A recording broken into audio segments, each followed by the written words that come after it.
Have you ever wondered what it's like to be on the receiving end on some of the worst moments in sports history? Have you ever wondered what makes sports fans so deeply connected to these teams that they root for day in and day out, no matter what happens? Well, I made this show just for you. This is Sports Guard. I am director, creator, host, and all types of other stuff, Kevin Pearce, and I'm here to do a director's commentary for you the people, on the last 5 or 6 episodes that I have put out. We're going to dig into them, talk about the guests, talk about the moments, talk about some editing choices. It'll be a whole grand old good time.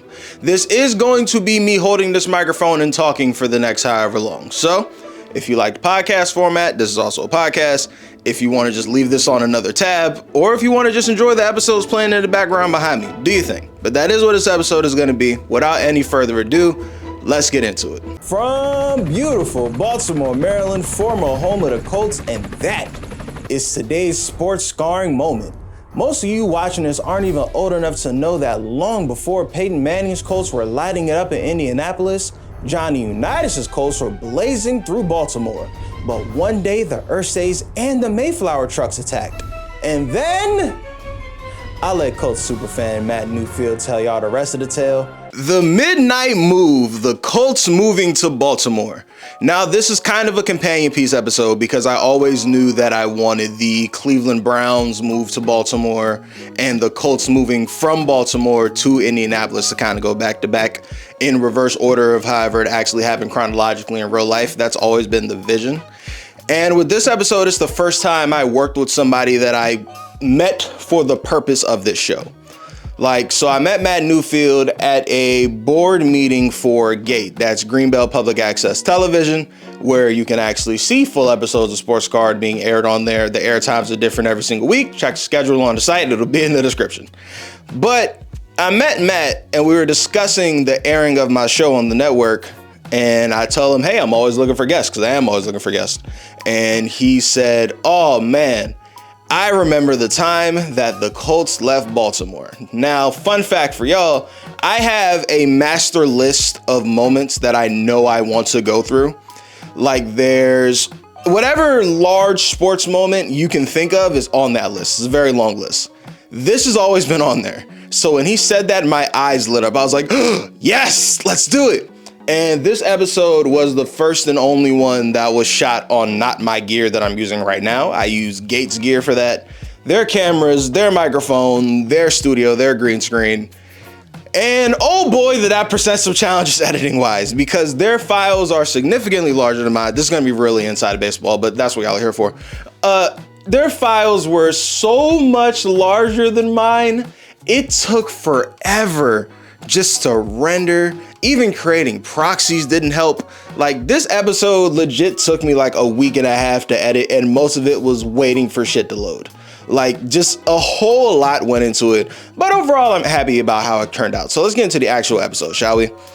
What made Matt's perspective on this so unique, not only because I'm not even 30 yet, so I don't have the perspective on what it was like to have the Baltimore Colts, but having the perspective of someone from Western Maryland, which is a incredibly right-leaning side of Maryland. If you're from Maryland, that's the part that we don't consider the DMV, the borderline West Virginia, Pennsylvania, that part of Maryland. And to have this hippie liberal have the perspective of growing up as a fan and also erring on the side of, most notably in this episode, he often talked about government funding for stadiums and how public funds shouldn't be used and things of that nature. That's such a very unique perspective that, quite frankly, I didn't know I'd be able to find. Just speaking plainly, trying to find an older white gentleman from that era, from that area that's a liberal is pretty difficult. But thankfully, I was able to do it. So shout out to Matt. And what made this episode so special to me, one was highlighting the blue collar era, so to speak, of football players. This is before there were millionaire athletes and they lived so far away. This is at the time where the right guard on your local football team could be your neighbor and you're just a dentist or something. You know what I mean? This is just a different era of sport that thankfully Matt was able to enjoy and demonstrate. The other part of it was the shock And it was really emphasized by the fact that Matt is a career journalist. He worked in news, and he didn't hear about the Colts moving because it happened so suddenly that nobody in the area knew that they were able to move the team like that, and they even had intentions of moving the team. They asked him in an interview, and the Irsay at the time, the owner of the Baltimore Colts and eventually Indianapolis Colts at the time, vehemently denied it. I think the opening television that I do at the beginning of those episodes illustrated it kind of perfectly, where it was like, nah, I'm not gonna sell the effing team, blah, blah, blah. And then obviously I moved the effing teams. And that's why I phrased it as the Mayflower trucks attacked, because it really seemed like out of nowhere, one day you woke up in Baltimore and there's Mayflower trucks moving your favorite team. Like, that's so crazy. Like, I love the episodes and the times I get to talk about teams moving, because that's such a different sports scarring experience. It's this team you've poured your heart and soul into is now gone. It's gone. Like, and you don't know if it's going to come back again at that time. Obviously, we know now that the Baltimore Colts came back as the Baltimore Ravens, as a whole new team. And that was kind of a different perspective of, actually, let me correct myself. It wasn't even the Baltimore Colts coming back. It was the Cleveland Browns moving to Baltimore to fill that hole and becoming the Ravens. And another thing I like to do with these episodes is I like to have a happy ending. Somehow, like, I know the whole point of the show is heartbreaking sports moments, but I like to end on a happy note or on a joke or on something, because I don't want people to leave with a lasting bitter taste in their mouth. That's not how I get out. So if you make it to the end of the video and you'll see he's wearing Ravens gear the whole time, he's like, oh, yeah, it sucked losing my team, but we got the Ravens. Like, think about that for a second. You don't think you're ever going to get a team again. And instead, later on, I think it was 11, 12 years later, you end up with the most stable franchise you could possibly ask for. 2 championship rings. You have a freaking superhuman at quarterback right now. It couldn't have turned out any better in the end, and you showed the last thing at the end where he had all his Ravens gear and paraphernalia. He's all in. It also made me realize how awesome of a name the Ravens is. The Ravens is kind of an awesome name. But anyways, thank you to Matt. Thank you to the Irsays, I guess, for moving the team to inspire this episode. Thank you to the city of Baltimore for being resilient and being able to handle a new team after losing your old one. And we're going to move on to the next episode. There are bad plays, and then there's this. A play so ridiculous, so perfectly disastrous, it became bigger than the game itself. The kind of mistake that doesn't just live in highlights, it lives in history. Thanksgiving night, 2012, a single moment that turned one franchise into more of a national punchline and left an entire fan base asking the same question: how did it get this bad? To break it all down, I'm joined by a longtime Jets fan, better known as the Jets girl. She lived this moment in real time. The shock, the frustration, the laughter that hit way too close to home. This is the story of the night that the Jets became a meme and the fans who never stopped wearing green anyways. The butt fumble. So I met Avril when I was doing the Rec Room Sports podcast with the good brothers K-Witt and everyone else over there. Shout out to them. And she literally goes by the Jets girl. And again, I'm always looking for guests for this show, right? So I asked everybody, what's your most heartbreaking sports moment? And the words butt fumble jumped out at her. And again, it's on the master list of moments I want to get to. So I was like, yes, when are you free? And we were able to get her to hop on the show. And the passion that she has for her Jets is just, wow. Like that's what makes some of these episodes. Obviously, the tone of all of them are different. We'll get to some of them later. But what makes it is the concept of inherited misery, right? So her dad was a Jets fan and passed it on to her. Rest in peace to her father. He has since gone on to glory. But that's something I dig into the most. The first question I ask in all these podcast interviews is how you became a fan of this team, this player, this moment, blah, blah, blah. And by far, the number one leading answer is dads. The episodes that's going to come out after this, the answer is also dad. I'm not going to ruin the moment. Tune in next week. So that context of I inherited this fandom, this misery, this burden, this love of this team, the Jets, from my dad, and now I carry that with me. She passed it on to her kids as well. To me, it's just innately interesting, and to see what it manifested itself as the way I wanted to paint this episode was I always have story beats in my mind as I'm editing. It just helps with the process. So I knew I wanted it to became a Jets fan, Rex Ryan era, Rex Ryan / Mark Sanchez era, butt fumble. Where do the Jets go from here?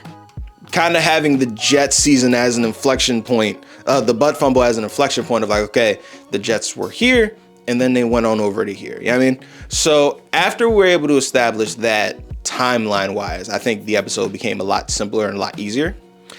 And when we got to the actual play, this juxtaposition I really enjoyed. That the butt fumble, it's a meme, right? We don't gotta lie about this. It's a meme. It's a commonly occurring joke. Everyone got butt fumble jokes, myself included. But she was so deadpan serious of like, yo, what the fuck? Bruh, did he just, wait, just the rage that manifested itself as just, really, bruh? Bruh, come on. I love that juxtaposition of humorous moment, deadpan. Humorous moment, deadpan. Like that tension release, kind of in the opposite direction. That I think works with most comedy, but for that I think it worked really well as well. And the actual play in the legacy, it's one of the few episodes we have that is a joke or a meme. Like we'll get to the 73-9 to 3-1 lead later. Obviously the 28-3 game was the other one that became a meme and honestly still is a meme. The Falcons converted a 3rd and 28, I think at the time of recording, their last game against the Bucks. And we still are making the jokes to this very day, almost a decade later. And I think we're going to be making butt fumble jokes just as long, unfortunately, for Avril and Jets fans everywhere. And also, there's a portion of this episode that shows why I try not to ask about current questions of the team, because there was a section where I asked about how she felt about Aaron Glenn. Now, mind you, at the time, I believe it was recorded on September 28th or 24th, and it was like week 2 of the NFL season. And she was still very hopeful. I've yet to ask for an update as to how she feels now that it looks like the Jets are going to have the number 1 overall pick. So maybe I should after this episode, but we'll see. Thank you to Avril, and I'll be thanking her again because she's also the star of the next episode. A city starved for hope finally had its savior. Aaron Rodgers, the 4-time MVP, stepped onto the field to rewrite decades of heartbreak. 4 plays in, the unthinkable happened. A pop, a stumble, and a silence that swallowed the stadium whole. That night, MetLife went from electric to empty. And for Jets fans, it wasn't just a torn Achilles. It was another chapter in a curse that refuses to die. And joining me once again is Avril Stevens, better known as the Jets Girl, back for her 2nd episode of Sports Guard to help us relive that pain that hit just 4 plays into a brand new era. Aaron Rodgers' opening night injury. Now, funny story about this. This interview happened by accident. So in the middle of the butt fumble interview, out of nowhere, she brings up the Aaron Rodgers play, and I immediately felt like a horrible content creator because how did I not bring that up first? Like, as a Jets fan, there's a lot of moments to pick from because the Jets are the Jets. There's a lot of things that we can talk about with the Jets, but specifically with Aaron Rodgers, it was such a unique situation of we had so much hope. And for it to turn out as poorly as it did, I still don't feel like we make a big enough deal of it because you inherited one of the 5 to 10 best quarterbacks to ever live. Yeah, there were signs of decline in his last Packers season before he became a Jet, but if you're the Jets, even 60% Aaron Rodgers is the best quarterback of your team's history. And they didn't even get that. They got 4 plays into their season with Aaron Rodgers, he went down on national television on 9/11, bro. Oh my God, dog. Like that is peak heartbreak. That is hope shatter, dream shatter. You don't feel any better about your team than you do week 1. Week 1 is when you feel the absolute best about your team. Before you play a single game, all 32 fan bases think they're going to the Super Bowl. Every single one of them. No matter how bad your team was in off season, you still have the hope of like, you know what, maybe if this breaks right and that breaks right and we can make this hole and that hole, and to have your season essentially be over 4 plays in. Dear God, what a way to start the year. And then the next year with Aaron Rodgers was arguably worse.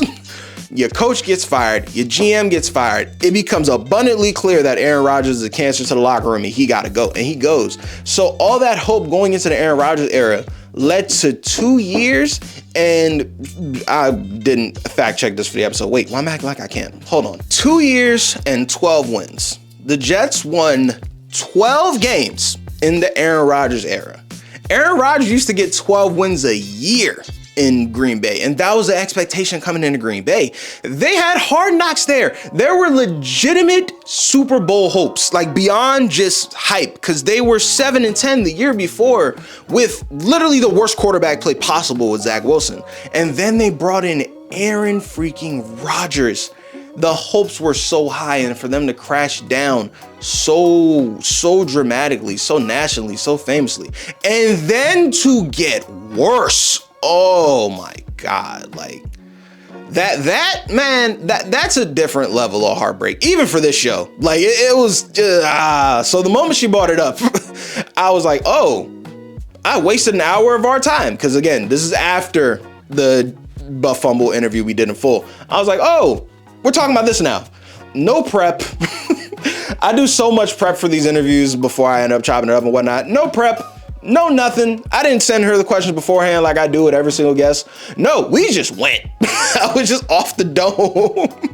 Like the interview started the same way that the episode starts, with her going 4 effing plays, and then immediately, boom, we're off. Like that first 30 seconds, 4 effing plays, me asking her what was worse, the butt fumbles, Aaron Rodgers. That's how the interview started, so that's how the episode started, and we just went from there. And thank God, I think that episode turned out really, really well. I actually really enjoyed it. But yeah, thank you so much, Avril, for coming on. Thank you to the Jets for being the Jets and inspiring 2 episodes in a row of this show. And I'm gonna say it before, I said it again, Avril is only the 2nd Black woman to come on the show. Again, not through my lack of effort. I have sent many invites. I've been ghosted, I've been ignored, I've been told no. It depends on who asks for what. I would love to have more Black women on this show. I would love to, because as someone who loves Black women, especially Black women that love sports, I would love to get that perspective, because right now I only got 2. Adriana from Black Girls Love Football, shout out to her, and Avril. So that's it's lacking on my part in the execution, but it's not lacking in the effort. So maybe I gotta turn the effort up a little more or change up the strategy, but I do need more Black women on this show. All right, now for the next episode. Cleveland spent 7 years believing his chosen son would carry them to glory. LeBron grew up in their backyards, carried their hopes, and became the most powerful player in the league. Then one night in 2010, everything changed. One sentence on live TV sent the entire city into shock. Jerseys hit the pavement, and hearts cracked. A franchise fell apart under the weight of one choice that no one wanted to hear. And I brought in lifelong Cleveland fan Bobby G from the Audible Sports Podcast to tell his story of The Decision. All right, The Decision. Now, when the show was first incepted, this was always going to be an episode. I just needed the right person. The only Cleveland sports fan I know in real life is Coach Chuck Smith, who was the Browns to Baltimore episode. And I could only use him for about so much. The Browns to Baltimore episode, I always knew was going to be like the crown jewel. I always knew that's what I was going to ask him to do, because with that, I was able to get the fumble. I was able to get the drive. I was able to get the Jim Brown era, because that was more history of the Browns.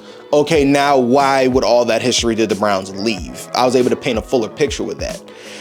With this, it's such a left turn from talking about the Browns leaving to LeBron's decision, which was such a landmark moment in sports, period. And thank God I met Bobby G, host of the Audible Sports Podcast. Also met him through the Rec Room. K-Wit, if you're hearing this, because I know you will, Brother, I've now had 2 guests on this show from your show and not you. We gotta fix that. We gotta fix that soon. With this, what I really wanted to paint the picture of was Clevelanders' connection to LeBron specifically. Like your homegrown superstar. We all have connections to the superstar of our favorite team, right? Like I love Jason Tatum as a Celtics fan. I love Tom Brady as a Patriots fan, right? They're not homegrown. And LeBron didn't go to college, so there's not even like a college fan base who can claim him. He was all Cleveland. Well, Akron, Ohio. You know what I mean? He was theirs. That was their baby. And he came in and became LeBron. Like, bro, that's so crazy. Like, he really came in and was everything they hoped him to be, short of a championship. And then one day he left.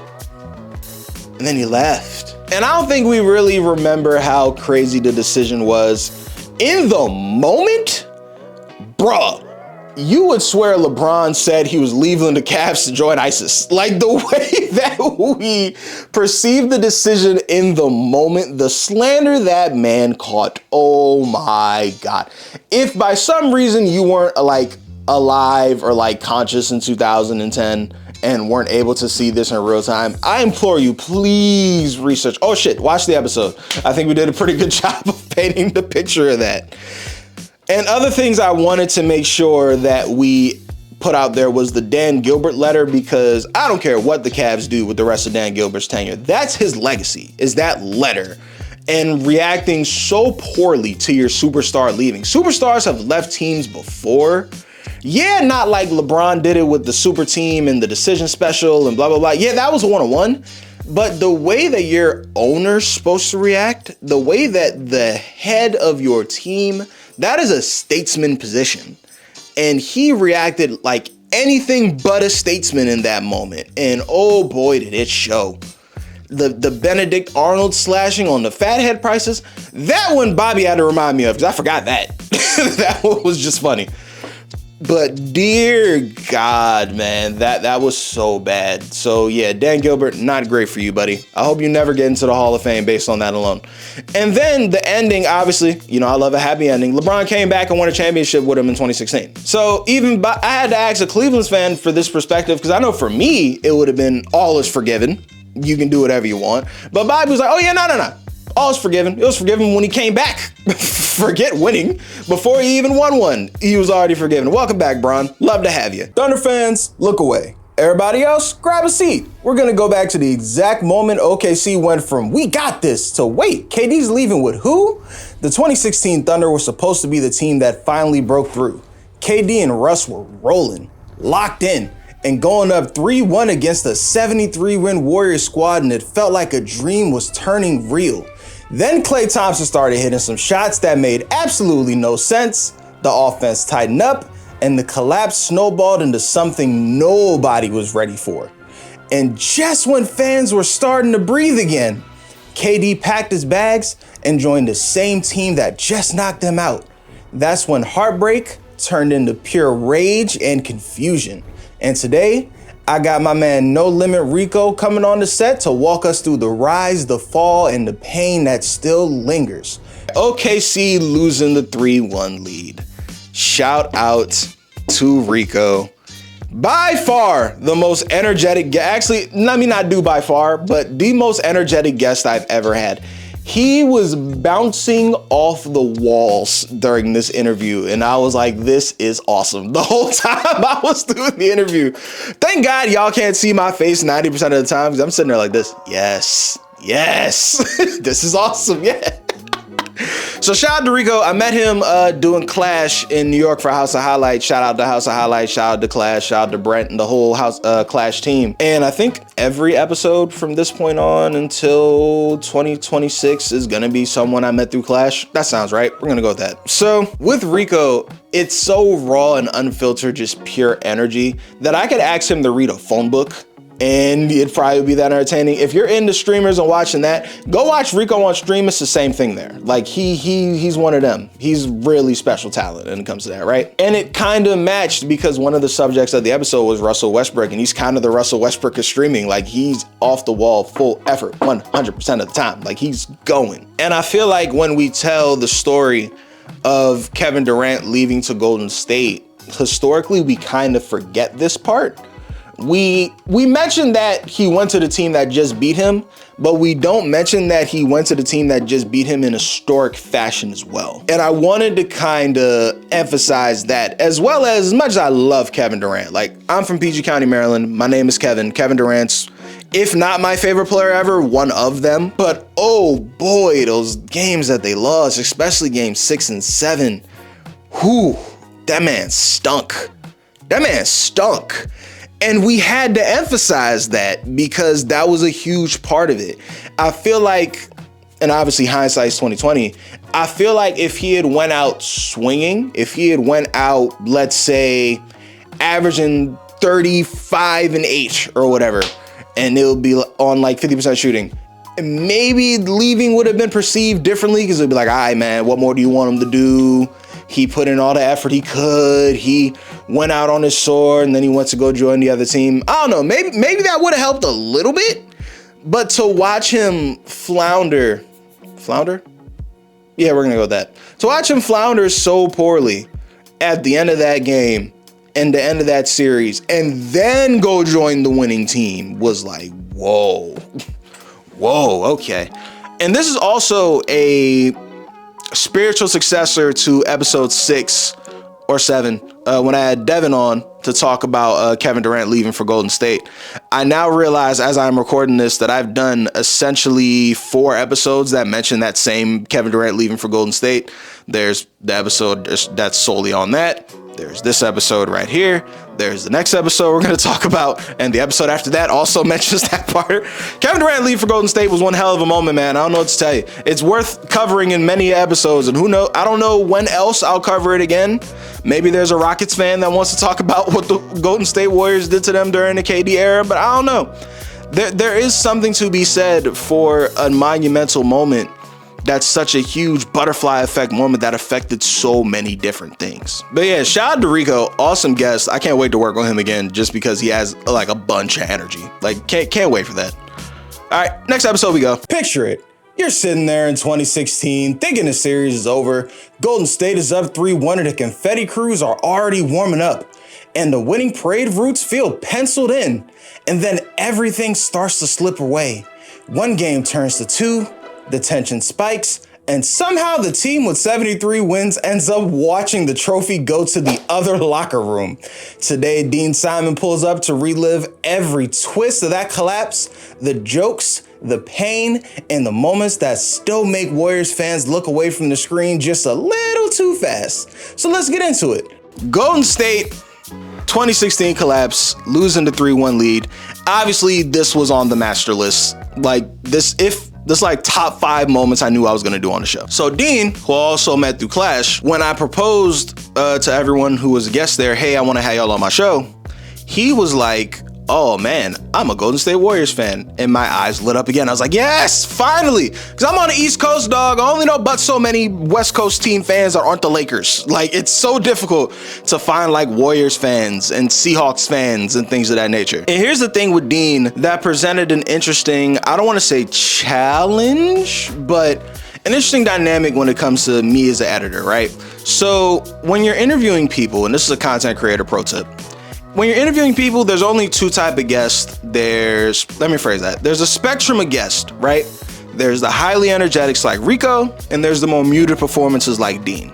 That does not mean the same as good or bad guests. I personally don't believe in good or bad guests. It's my job to make a guest good, to ask good questions, to elicit good reactions, to edit it so it sounds coherent if they're not coherent, to piece it together so the story is linear if they don't tell a linear story. Like, that's on me to make the guest good.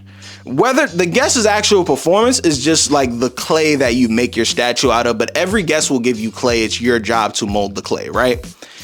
Dean was a lot more muted and not as animated at Rico, like to the point where it was kind of like whiplash between editing these two episodes.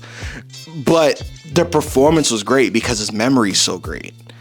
It was so great because it was so vivid. He's such a vivid storyteller, even if he isn't yelling and bouncing off the walls. So that's why it worked with him. And obviously, bruh, this moment, man, whoo, this might be either this or the next episode we're going to talk about might be the most memed, the most joked, the most you name it of any episode on this show. Because the 3-1 memes, if you weren't there in the moment, bruh, the 3-1 memes went crazy, I tell you, to the point where I had to hold off on them because there were so many, and I'll be honest, some of them just didn't age well, and I'm not gonna get canceled over a meme I didn't make. So I had to hold off, partially as an editor decision, because like I didn't want to sprinkle them through the episode and like oversaturate them. I wanted to wait until the aftermath where Dean says specifically, I stayed off social media, to kind of show the imagery of, okay, here's why he couldn't go on social media, because this is what it looked like. And I also love the fact that as a fan, he displayed the kind of hubris that your team wins 73 games, bro. You think you're unstoppable. Like you think, of course we're about to win the championship. Who else would win if not us? And you can't even blame him for having that mentality because, again, you won 73 games. Like, of course you think you're God's gift to basketball at that point, right? And then to watch that come crashing down so dramatically, so nationally, in such a public way, it's like, ooh, okay, now we can get into the thick of things. But again, I love a happy ending, and it's the first time I was able to use KD leaving as a happy ending because after going through all that, it's like, hey, congrats, you have Kevin Durant now. The question I really wanted to ask at the end of that episode was, how do you look back at that year? Because for me, as a Pacers fan, I struggle to look back at that 16-0 season outside of the context of the helmet catch, right? Like, it's hard for me to look back at that as anything but, I hate the word failure, but it kind of was. Like, you win all them games and you couldn't get the championship about it. But that's more so because the theme was undefeated season. And you lost your last game with the chance to get the undefeated season. The Warriors is different because, at least in my lifetime, no team is going 82-0. Especially 82-0 and then 16-0 in the playoffs. That's never going to happen, right? So with that, was he able to look at it differently? Because you still won the 73 games. You still got the record, but you still couldn't get it done in the end. You were a game away from getting it done in the end. Hell, you had 3 chances of being the game away and didn't get it done in the end. And to hear him say, yeah, nah, I could still find the good in that season. I'm thankful they reached for the record and all that. I was like, okay. My suspicion was right. But yeah, thank you to Dean. Thank you to LeBron for the chase down block, one of my favorite NBA highlights ever. Thank you to Kyrie for hitting the shot. Thank you to the Warriors for choking, for inspiring this episode. Let's move on to the next one. Game 1 of the 2018 finals still feels unreal. LeBron put up one of the greatest performances we've ever seen on the court. And he did it against a team everyone swore couldn't be touched. The night should have been a masterpiece. But instead, it turned into a moment everyone remembers for one of the worst mistakes at the worst possible time. And today I've got Connor from Hero Ball Media with me to break down how a legendary game slipped through Cleveland's fingers while LeBron looked like he was carrying a planet on his back, and what really went through the heads when JR took off in the wrong direction. All right, last episode of today's show, the J.R. Smith moment. Somehow this wasn't on the master list, and that's a shame on me as a content creator, right? Like, it should have been on there, but when Connor brought it up, when he was wearing the LeBron jersey when we were doing Clash, I was like, oh my God, yes. Especially as a LeBron fan, to have, in my opinion, the greatest game LeBron's ever played. I'm biased, I'm a Celtics fan, I'm not including the 2012 Game 6. Ruined by such a blunder, such a just like Connor, I'm struggling to find the words to really put into context just how bad that J.R. Smith moment was, bro. Like, such a crazy mistake to make, bro. Like, he forgot the score and didn't give LeBron the ball. Like, there's so many things that went wrong in that JR situation. And God damn it, I'm happy that I was able to put the tape that George Hill deserves slander for that game as well for missing them damn free throws. Even if Connor didn't say anything profound throughout the entire episode, which thankfully he did, we'll get to his performance in a second. Even if that didn't happen, this episode was worth making for that alone. Just for me to be like, hey, George Hill, bro, you've been skating for, what has it been, 7-8 years now? Nah, dog. If you wouldn't have missed them free throws, we wouldn't be talking about this right now. All right, my voice is starting to go, so let me wrap this up. Connor from Hero Ball Media was such a great guest.